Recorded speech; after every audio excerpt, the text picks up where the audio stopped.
नमस्कार, welcome back to परीक्षा race YouTube platform. साथियों, यूपी ट्रिपल एससी वीडियो 2023 की जो है तैयारी चल रही है, उसमें जीएस का प्लस हिंदी का दोनों का टेस्ट इस समय टाइम टू टाइम आ रहा है। आपको बता दें, चैनल पे जो है करंट अफेयर का भी सीरीज शुरू हो गई है, तो आप लोग चैनल से जुड़े रहें। प्लस साथ में एक फटाफट रिवीजन की सीरीज 2 से 5 मिनट की आ रही है। एक टॉपिक को 2 से 5 मिनट में कंप्लीट किया जा रहा है और ऐसे टॉपिक जहाँ से प्रश्न बन रहे हैं। देखिए, आज जो हम लोग आपके बीच में लेके आए हैं वो है टो सीरीज, जो घटना चक्र द्वारा कराई गई थी। उसका जो है टेस्ट नंबर दूसरा है, और चूंकि चैनल पे जो है 12वां टेस्ट है, तो 12वां टेस्ट सीरीज के नाम से ये चल रही है। इसमें जो है आपको बहुत अच्छे से एक्सप्लेन करके पूरा सभी टेस्ट पेपर कंप्लीट कराया जाएगा, और सभी प्रश्नों को आप देखेंगे बहुत अच्छे लेवल के प्रश्न हैं और बहुत बढ़िया से इन्हें सॉल्व भी किया गया है। चलिए शुरू करते हैं आज का सेशन, ज़्यादा समय न गवाते हुए, क्योंकि परीक्षा अब नज़दीक है और तैयारी जम के करनी है। तो आप लोग अपना रिजल्ट ज़रूर बताइएगा कि आपके कितने सही हुए। चलिए शुरू करते हैं आज का सेशन। पहला प्रश्न है, पंचगव्य में निम्नलिखित में से क्या सम्मिलित नहीं किया जाता? पंचगव्य: गाय का दूध, गाय का घी, गाय का गोबर और तुलसी। देखिए, पंचगव्य जो है उसमें तुलसी सम्मिलित नहीं किया जाता। गाय का दूध, घी, गोबर और प्लस साथ में इसमें जो है गाय के मूत्र को और साथ में दही, गाय की दही को इस्तेमाल करके पंचगव्य बनाया जाता है। वैदिक काल से ही इसे बहुत महत्वपूर्ण और बहुत अच्छी औषधि के रूप में माना जाता है। चलिए नेक्स्ट है, वेदों के गद्य प्रकरण क्या कहलाते हैं? वेदों के गद्य प्रकरण क्या कहलाते हैं? तो वेदों के जो गद्य प्रकरण होते हैं वो ब्राह्मण कहलाते हैं। क्या? ब्राह्मण। अच्छा, ऋग्वेद के ब्राह्मण कौन थे? तो ऐतरेय। ऐतरेय। जितने भी ब्राह्मण थे आप उन्हें जरूर याद रखिएगा, जैसे यजुर्वेद के शतपथ थे, और सामवेद के पंचवेश और अधर्ववेद के गोपद। इन सभी को आप लोग याद जरूर रखिएगा। नेक्स्ट है, मोहम्मद गोरी किस वर्ष पृथ्वीराज तृतीय से पराजित हुआ था? किस वर्ष पराजित हुआ था? तो 1191 में। कौन सा युद्ध था? तराइन का। तराइन का प्रथम युद्ध। प्रथम युद्ध में पराजित हुआ था। अच्छा, तराइन के द्वितीय युद्ध में मोहम्मद गौरी ने पृथ्वीराज को पराजित कर दिया था। वो युद्ध हुआ था 1192 में, तराइन का द्वितीय युद्ध। चलिए नेक्स्ट, अमीर खुसरो, जिन्हें कव्वाली का पिता एवं भारत का तोता भी कहा जाता है, किसके दरबार में दरबारी कवि थे? अमीर खुसरो महत्वपूर्ण है। तो अमीर खुसरो जो है वो अलाउद्दीन खिलजी के दरबारी कवि थे।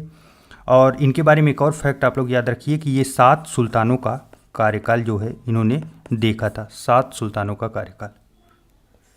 चलिए नेक्स्ट है, लौह और रक्त की नीति किसने अपनाई थी? लौह और रक्त की नीति, तो यह नीति जो है बलबन के द्वारा अपनाई गई थी।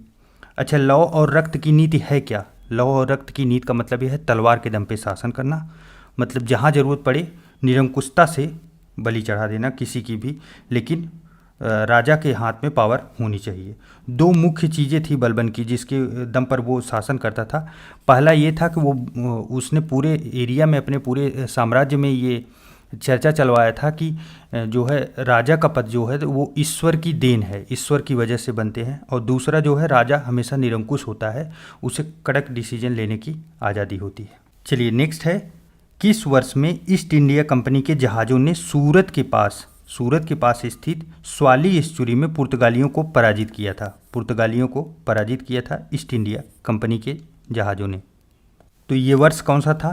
तो ये वर्ष था 1612। 1612 में पराजित किया था। अच्छा, इसके पहले जो है पुर्तगालियों का राज था भारत में, और इसी युद्ध के बाद यहीं पराजित जब करते हैं अंग्रेज, तो इसी बात से पुर्तगालियों का अंत होना शुरू हो जाता है और वो धीरे धीरे करके समाप्त हो जाते हैं और भारत में साम्राज्य पूरी तरह से अंग्रेजों के हाथों में आना शुरू हो जाता है। नेक्स्ट है, पहली डेनिश ईस्ट इंडिया कंपनी ने अपना परिचालन किस वर्ष में शुरू किया था? तो देखिए, डेनिश ईस्ट इंडिया कंपनी की जो परिचालन हुआ था वो 1616 में शुरू हुआ था। महत्वपूर्ण फैक्ट है, याद रखिए। नेक्स्ट है, श्रीरंगपट्टनम का ऐतिहासिक शहर, जिसे टीपू सुल्तान और उसके पिता हैदर अली की कब्रों का घर माना जाता है, वह निम्नलिखित में से किस शहर से लगभग 15 किलोमीटर दूरी पर स्थित है? देखिए, श्रीरंगपट्टनम महत्वपूर्ण है। क्यों महत्वपूर्ण है? 2 लोग, टीपू सुल्तान और इनके पिता हैदर अली, ये 2 महान शासक भारत के रहे हैं यहाँ से। और ये किस शहर से दूर है, तो ये मैसूर से 15 किलोमीटर की दूरी पर अवस्थित है। नेक्स्ट है, इनमें से कौन सा कारक नहीं है जो भारतीय संविधान के निर्माण में योगदान देता है। भारतीय संविधान का निर्माण जब हुआ था उसमें कौन सा कारक है जो योगदान नहीं देता, तो देखिए ब्रिटेन में संसदीय लोकतंत्र यहीं से लिया गया है। रूस में समाजवादी क्रांति जो है यह भी समाहित किया गया है भारतीय संविधान में। अमेरिका में अधिकारों मूल अधिकार जो है यहीं से लिए गए हैं। देखिए औद्योगिक क्रांति से कोई चीज़ संविधान में उधार नहीं है, बाकी और जगहों से उधार ली हुई वस्तुएं समाहित की गई हैं हमारे संविधान में। भारतीय संविधान का निम्नलिखित में से कौन सा अनुच्छेद विधिक समता यानी कानून के समान समानता से संबंधित है, जिसे बोलते हैं समानता का अधिकार, कानून के समक्ष सब समान होंगे। यह कौन सा अनुच्छेद है, तो यह मूल अधिकार जो भाग 3 में अवस्थित है। भाग 3 में अनुच्छेद 14 सीधे सीधे साफ शब्दों में कहता है समानता का अधिकार। नेक्स्ट है, भारत के किस अनुच्छेद के प्रावधानों के अंतर्गत भारत सरकार ने भारत रत्न और पद्मश्री को प्रारंभ किया है। अर्थात जो है भारत किस अनुच्छेद के अंतर्गत जो है वो अपने अवार्ड देता है, पुरस्कार वितरित करता है, तो ये अनुच्छेद 18 है। अनुच्छेद 18 आप लोग याद रखिए, ये पूछा भी गया प्रश्न है। नेक्स्ट है, भारतीय संविधान का निम्न में से कौन सा अनुच्छेद मानव के क्रय विक्रय तथा जबरदस्ती मजदूरी कराने पर प्रतिबंध लगाता है। मानव के क्रय विक्रय मतलब आप समझ सकते हैं कितनी पुरानी और कितनी कुरीतियाँ चल रही थी कि इंसान को ही बेच दिया जाता था पूरी तरह से, उनके यहाँ वो जीवन भर के लिए वो बंदी बन जाते थे, जबरदस्ती मजदूरी कराया जाता था। इस सब प्रतिबंध लगाने के लिए कौन सा अनुच्छेद है भारतीय संविधान में, तो 23वां अनुच्छेद है। किसमें है, मूल अधिकार में, भाग 3। अभी हम लोगों ने ऊपर ही देखा, मूल अधिकार भाग 3 में है। चलिए नेक्स्ट है, भारत और श्रीलंका को अलग करने वाली जल संधि कौन सी है, तो भारत और श्रीलंका को अलग करने वाली जल संधि कई बार आ चुका है, पाक जल संधि। पाक जल संधि भारत और श्रीलंका को अलग करती है। ये कहाँ पे है, तो तमिलनाडु में अवस्थित है। ये देखिए श्रीलंका यहाँ पे अवस्थित है, ये बीच में जो है यहाँ पे भारत और पाक जल संधि यहाँ पे अवस्थित है। ये कन्फ्यूजन इसलिए बनता है, पाक से पाकिस्तान लगता है, इसीलिए बार बार पूछा जाता है। एक बार ध्यान से पढ़ लेंगे तो फिर नहीं भूलेंगे। नेक्स्ट है, प्रायद्वीपीय भारत का दक्षिणी छोर कन्याकुमारी स्थित है। कन्याकुमारी कहाँ स्थित है, प्रायद्वीपीय भारत का। अभी हम लोगों ने ऊपर वाले में देखा, देखिए ध्यान से देखिए, भारत का ये रहा दक्षिणी छोर और यहाँ पे अवस्थित है कन्याकुमारी। अच्छा, कन्याकुमारी जो है ये कौन सा स्टेट है, तो ये तमिलनाडु है, तमिलनाडु में अवस्थित है। यह कहाँ पे है, तो देखिए 0 डिग्री जो है, 0 डिग्री ये कहाँ से निकलती है, भारत के दक्षिण से निकलती है। तो दक्षिण से 0 डिग्री से अगर देखा जाए भारत, तो ये उत्तर में अवस्थित है, ये उत्तर में अवस्थित है, ये दक्षिण है, ये पूरब है और ये पश्चिम है, तो उत्तर में अवस्थित है। 0 डिग्री को क्या बोलते हैं, भूमध्य रेखा। भूमध्य रेखा से उत्तर में अवस्थित है भारतीय प्रायद्वीप, भूमध्य रेखा से उत्तर में। चलिए नेक्स्ट है, भारत के किस राज्य में कर्क रेखा ट्रॉपिक ऑफ कैंसर के अति समीपस्थ कोई शहर है। अर्थात जो कर्क रेखा है वो भारत के किस राज्य के कौन से शहर से बहुत नज़दीक से होकर गुजरता है, तो कर्क रेखा आपको पता होगा भारत के बीचों बीच भाग से निकलती है। और मित्र पर गमछा झार जैसे कुछ ट्रिक चले हैं जहाँ से आप समझ सकते हैं टोटल कितने राज्य अवस्थित हैं कर्क रेखा पर। तो इसमें देखिए जो कर्क रेखा के पास अवस्थित एक शहर है तो वो उदयपुर करके है। कौन है, उदयपुर। आप ध्यान रखिए, ये उदयपुर जो है ये राजस्थान का उदयपुर नहीं है, ये उदयपुर त्रिपुरा में अवस्थित है। त्रिपुरा के पास अवस्थित एक उदयपुर है, वो कर्क रेखा के काफ़ी समीप है। नेक्स्ट है, पृथ्वी का कठोर बाहरी हिस्सा जिसमें क्रस्ट और बाह्य मेंटल शामिल है उसे क्या कहा जाता है। तो देखिए पृथ्वी का जो बाहरी हिस्सा होता है जिसमें क्रस्ट और बाह्य मेंटल शामिल होते हैं उसे क्या बोला जाएगा, तो जयमंडल तो काफ़ी बड़ा हो जाता है। जलमंडल जहाँ पानी अवस्थित होता है, वायुमंडल जहाँ हवा अवस्थित होती है, विभिन्न प्रकार की हवाएं गैसें होती हैं, स्थल मंडल उसे बोला जाता है। चलिए नेक्स्ट है, अक्षांश का एक वृत्त जो पृथ्वी की भूमध्य रेखीय सतह से 52 डिग्री दक्षिणी में है क्या कहलाएगा। देखिए अक्षांश का अगर कोई एक वृत्त है और अगर वह पृथ्वी की भूमध्य रेखीय सतह से 52 डिग्री दक्षिण में स्थित है तो 52वां समानांतर दक्षिण उसे कहा जाएगा। देखिए इसमें एक शब्द आया है हार्स अक्षांश। हार्स अक्षांश किसे कहते हैं? तो हार्स अक्षांश देखिए ग्लोब जो है, ग्लोब में ये रहा बीचों बीच क्या है, ये भूमध्य रेखा है 0 डिग्री। 0 डिग्री के ऊपर इधर भी 1 से शुरू होता है और इधर भी 1 से शुरू होता है, तो ये नीचे जाके ये 23.5 डिग्री है और ये भी 23.5 डिग्री है। ऊपर वाले को कर्क रेखा, नीचे वाले को मकर रेखा कहा जाता है। लेकिन 30 से 35 डिग्री यहाँ जो क्षेत्र है आप समझिए, ये 30 से लेके 35 डिग्री के आसपास इधर और 30 से लेके 35 डिग्री के आसपास इधर का जो क्षेत्र होता है, यह क्या है, उपोष्ण कटिबंधी उच्च वायुदाब की एक पेटी पाई जाती है ये दोनों साइड में। इसी को क्या बोलते हैं, हार्स अक्षांश बोला जाता है। क्या बोला जाता है? हार्स अक्षांश। आप लोग याद रखिएगा। चलिए नेक्स्ट, कर्क रेखा कहाँ से गमन करती है? कर्क रेखा किस देश से गुजरती है? काफ़ी महत्वपूर्ण प्रश्न है। इस पे कई देश अवस्थित हैं, भारत अवस्थित है, आपको पता ही है कर्क रेखा पे। तो भारत के साथ साथ जो है ये सऊदी अरब अवस्थित है, सऊदी अरब। इसके पीछे वाले जो टेस्ट हम लोगों ने किया उसमें अच्छे से मैप लगा के देखा भी था। चलिए नेक्स्ट है, वर्ष 1965 में निम्नलिखित में से किस कृषि उपज के लिए न्यूनतम समर्थन मूल्य एमएसपी पहली बार घोषित किया गया था? एमएसपी पहली बार घोषित किया गया था किस उपज के लिए? काफ़ी महत्वपूर्ण और इम्पॉर्टेंट प्रश्न बन जाता है। और पहला फैक्ट तो ये याद रखिए कि वर्ष 1965 से जो है एमएसपी लागू किया गया था और पहली फसल जो थी वो थी धान। धान ही पहली फसल थी। अच्छा, एक प्रश्न और बनता है कि ये लागू कौन करता है? तो कृषि लागत और मूल्य आयोग जो है ये लागू करता है। और एक चीज़ और आप लोग याद रखिए कि प्रेजेंट टाइम में कितनी फसल इसमें समाहित की गई, तो 22+1। 22 क्या है? 22 फसलें हैं। एक जो है ये शुगर केन गन्ना के लिए अलग से होता है, ये भी एमएसपी निर्धारित किया जाता है। तो टोटल अगर बोला जाए तो 23 फसलें हैं जिस पे एमएसपी लागू किया जाता है। नेक्स्ट है, निम्नलिखित में से कौन सी मिश्रित खेती की प्रमुख विशेषताएं हैं? कई बार हम लोग टेस्ट पेपर में कर चुके हैं, एकदम ईजी सा प्रश्न है। मिश्रित खेती, कभी भी 2 प्रकार के खाद्यान्न पे ध्यान मत दीजिए, सिर्फ ये देखिए पशुपालन के साथ फसल का उत्पादन जो करेगा वही मिश्रित खेती कहा जाएगा। पशुपालन के साथ फसल उत्पादन, अर्थात एक रियल किसान के घर जो जो चीज़ें होती है उसे मिश्रित खेती के नाम पे जाना जाता है। नेक्स्ट है, इनमें से कौन सा भारत में कृषि विपणन के मुख्य दोषों में से एक नहीं है? कृषि विपणन के लिए जो दोष हैं, मुख्य दोष हैं, उसमें से एक नहीं है। मतलब एक सहायक होगा कृषि विपणन के लिए, तो वह कौन सा है? तो देखिए, भंडारण की सुविधा की कमी। भंडार की सुविधा की कमी भारत में अवस्थित है। परिवहन की कमी, यह भी कमी अभी अवस्थित है, बहुत तेज़ी से कवर किया जा रहा है। जैसे जो है गांव में देखेंगे कि मेन सड़क से जोड़ने के लिए मार्ग बनाए जा रहे हैं, तो वो भी महत्वपूर्ण है। अनुकूल मंडी, देखिए अनुकूल मंडी अगर रहेगा तो वो कृषि विपणन में जो है वो सहायक होगा, न कि दोष होगा। तो सही जवाब तो हम लोगों को ऑप्शन नंबर सी मिल गया। लेकिन नेक्स्ट देख लेते हैं, मार्केट इंटेलिजेंस की कमी। तो मार्केट इंटेलिजेंस की कमी भी भारत में अवस्थित है कि जो अच्छे से राय दे पाएँ कि कैसे कैसे क्या क्या कहाँ पे समाहित किया जाए।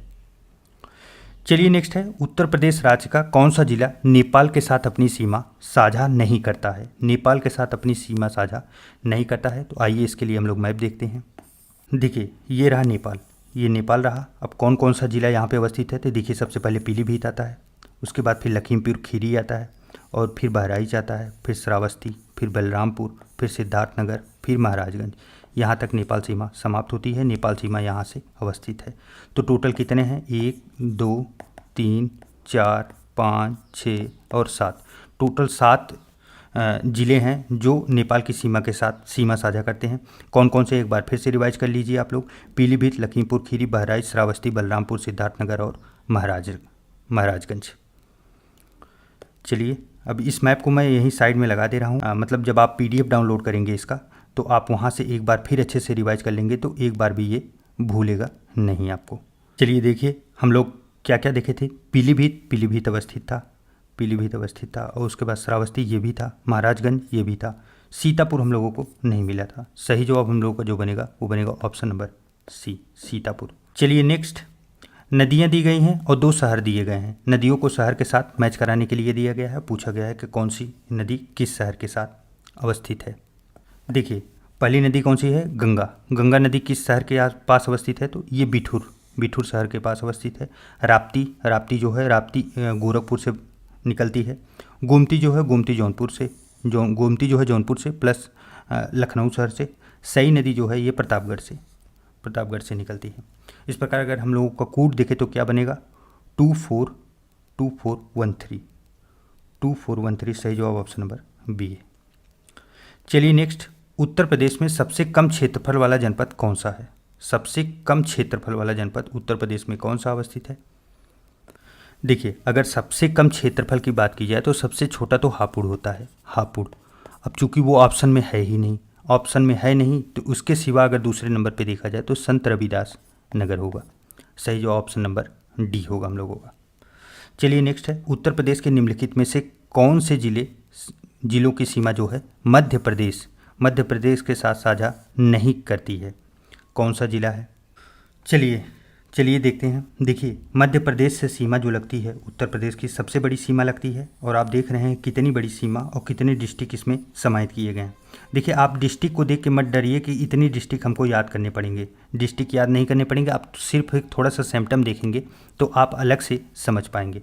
आप सिर्फ ध्यान दीजिए, अलीगढ़ कहाँ पे अवस्थित है? अलीगढ़ देखिए यहाँ पे है, ये किसके पास है? तो हरियाणा के साथ इसकी सीमा लगती है अलीगढ़ की। और उसके बाद बाकी आप इधर देखें तो जल्दी जल्दी देख लेते हैं हम लोग कौन कौन सा है। तो देखिए, आगरा की सीमा, उसके बाद फिर इटावा की, फिर जालौन, फिर झांसी, फिर ललितपुर, फिर महोबा, फिर बांदा, चित्रकूट, इलाहाबाद, मिर्ज़ापुर और सोनभद्र। इतने प्रकार के डिस्ट्रिक्ट हैं। हम लोगों का जो कूट पकड़ना था वो यही था, अलीगढ़ था। अलीगढ़ देखिए कहाँ पे है? हरियाणा के पास अवस्थित है। देखिए, यूपी का मैप काफ़ी महत्वपूर्ण है। ऐसे प्रश्न इस समय बहुत अच्छे से बनाए जा रहे हैं, और मैप पे काम करना अब अगर नहीं आप करेंगे, अगर अब तक नहीं किया है आपने, तो ज़रूर से ज़रूर कर लीजिए, क्योंकि अगर नहीं करेंगे तो आपके प्रश्न नहीं बन पाएंगे। देखिए, जो प्रश्न था हम लोगों का वो था कि उत्तर प्रदेश के निम्नलिखित में से कौन से जिलों की सीमा मध्य प्रदेश के साथ साझा नहीं करती है? तो वो था कौन सा? अलीगढ़ हम लोगों ने देखा ये किसके साथ सीमा साझा करती है? तो हरियाणा के साथ। हरियाणा, इलाहाबाद, इटावा, मिर्ज़ापुर तीनों थे ही। चलिए नेक्स्ट है, उत्तर प्रदेश की प्रमुख व्यावसायिक फसल क्या है? उत्तर प्रदेश की प्रमुख व्यावसायिक फसल क्या है? उत्तर प्रदेश की प्रमुख व्यावसायिक फसल हम लोगों को पता है गेहूँ है। और अगर यही बात की जाए वाणिज्यिक फसल, वाणिज्यिक फसल उत्तर प्रदेश की प्रमुख कौन सी है? तो वो हो जाएगा गन्ना। आप लोग ध्यान में रखिएगा। नेक्स्ट है, उत्तर प्रदेश का बीज प्रमाणीकरण ब्यूरो कहाँ अवस्थित है? बीज प्रमाणीकरण, देखिए बीज प्रमाणीकरण ब्यूरो जो है वो आलमबाग लखनऊ में अवस्थित है। ये लखनऊ में है। चलिए नेक्स्ट, उत्तर प्रदेश में भारतीय वाणिज्यिक एवं उद्योग मंडल की स्थापना किस वर्ष में की गई थी? भारतीय वाणिज्यिक एवं उद्योग मंडल, देखिए इसकी स्थापना जो है वो कब हुई थी? तो 1994 में की गई थी। चलिए नेक्स्ट, इलेक्ट्रॉनिक संचार प्रणाली की 3 बुनियादी इकाइयाँ कौन कौन सी हैं? देखिए कुछ प्रश्न 3-4 प्रश्न आपको मिलेंगे कंप्यूटर से, महत्वपूर्ण है, फिर भी इन्हें आप लोग जरूर से ज़रूर देखिएगा। इलेक्ट्रॉनिक संचार प्रणाली की 3 प्रमुख इकाइयाँ कौन सी हैं? देखिए, इलेक्ट्रॉनिक संचार प्रणाली का मतलब क्या हुआ? इसका मतलब ये हुआ कि संदेश को भेजने के लिए जो प्रयोग होती हैं तो वो कौन कौन सी होती हैं? तो ट्रांसमीटर होता है, और ट्रांसमिशन चैनल होता है, और रिसीवर। ये तीनों चीज़ों की आवश्यकता होती है। तो सही जवाब ऑप्शन नंबर ए होगा। नेक्स्ट है, ईमेल प्राप्त करने के लिए कौन सा प्रोटोकॉल उपयोग में आता है? ईमेल को प्राप्त करना है। देखिए, अगर ईमेल को प्राप्त करने की बात की जाए तो POP3 की आवश्यकता होती है। POP3 क्या है? तो पोस्ट ऑफिस प्रोटोकॉल। ये 3 का मतलब हुआ इसका वर्जन 3 है। जबकि अगर ईमेल को भेजना है तो उसके लिए क्या होता है? तो भेजने के लिए ये होता है SMTP। भेजने के लिए क्या होता है? SMTP होता है। SMTP का फुल फॉर्म क्या होता है? तो सैंपल मेल ट्रांसफ़र प्रोटोकॉल होता है। चलिए नेक्स्ट है, निम्नलिखित में से क्या एक प्रयोजन उन्मुख या प्रयोजन आधारित क्रमादेशन प्रोग्रामिंग भाषा नहीं है? तो प्रोग्रामिंग भाषा इसमें से कौन सी नहीं है? सीधा प्रश्न यही बन रहा है। तो सी जो है ये जो है प्रोग्रामिंग भाषा नहीं है, यह एक सिंपल लैंग्वेज है कंप्यूटर में। नेक्स्ट है, चुंबकीय प्रेरण का एसआई मात्रक क्या है? चुंबकीय प्रेरण का एसआई मात्रक क्या है? महत्वपूर्ण है, इसलिए महत्वपूर्ण है क्योंकि इसका मात्रक जो है टेस्ला है। आपको पता है टेस्ला हमेशा कहीं न कहीं न्यूज में रहता है। इसके संस्थापक कौन है? तो एलन मस्क की वजह से उन्होंने यहीं से सैंबल उठाया था टेस्ला का, और टेस्ला का जो सैंबल है वो टी होता है। चलिए नेक्स्ट, निम्नलिखित में से कौन सा विकल्प क्लास 2 लीवर का उदाहरण है? क्लास 2 लीवर का उदाहरण इनमें से कौन सा है? देखिए, क्लास 2 लीवर उसे कहते हैं, आप देखें जो खाने वाली सुपारी होती है ना, सुपारी को काटने के लिए जो सरौता का प्रयोग किया जाता है, सरौते के बीच में आप देखेंगे यहाँ रख के इसको दबाया जाता है, तो ये जो है बीचों बीच रख के दोनों साइड से उसका प्रेशर उस पर बनाया जाता है, इसे ही क्लास 2 का लीवर कहा जाता है। इसमें व्हील बैरो और सरौता जैसी चीज़ें समाहित की जाती हैं। आम को काटने के लिए आपने भी देखा होगा गांव में आम की कटनी होती है, उसके लिए भी ये प्रयोग होता है, तो ये क्लास 2 लीवर का उदाहरण है। नेक्स्ट है सिलिकॉन क्या है। ये सिलिकॉन जो है वो क्या है, तो ये उपधातु है, उपधातु। अच्छा, उपधातु होता क्या है? उपधातु का मतलब यह हुआ कि जो धातु और अधातु दोनों की तरह जो गुण प्रदर्शित करे उसे ही उपधातु कहते हैं। अच्छा, सिलिकॉन का परमाणु क्रमांक कितना है? तो 14 होता है परमाणु क्रमांक, और इसका सिंबल SI से निरूपित किया जाता है। चलिए नेक्स्ट है, किसके प्रयोग के जरिए धातु की उच्च शुद्धता प्राप्त की जा सकती है? किसके प्रयोग के जरिए धातु की उच्च शुद्धता अर्थात धातुओं को फिल्टर करने के लिए किसका उपयोग किया जाता है? तो देखिए, विद्युत अपघटनीय न्यूनीकरण जो है इसके प्रयोग से धातुओं को शुद्ध किया जाता है, और इसमें होता क्या है, तो इलेक्ट्रोलाइट प्रक्रिया का प्रयोग होता है। और इस अच्छा कौन कौन सी धातुएं हैं? तो सोडियम, कैल्शियम, मैग्नीशियम, एल्युमिनियम जैसी धातुओं को विद्युत अपघटनीय न्यूनीकरण की प्रक्रिया के द्वारा शुद्ध किया जाता है।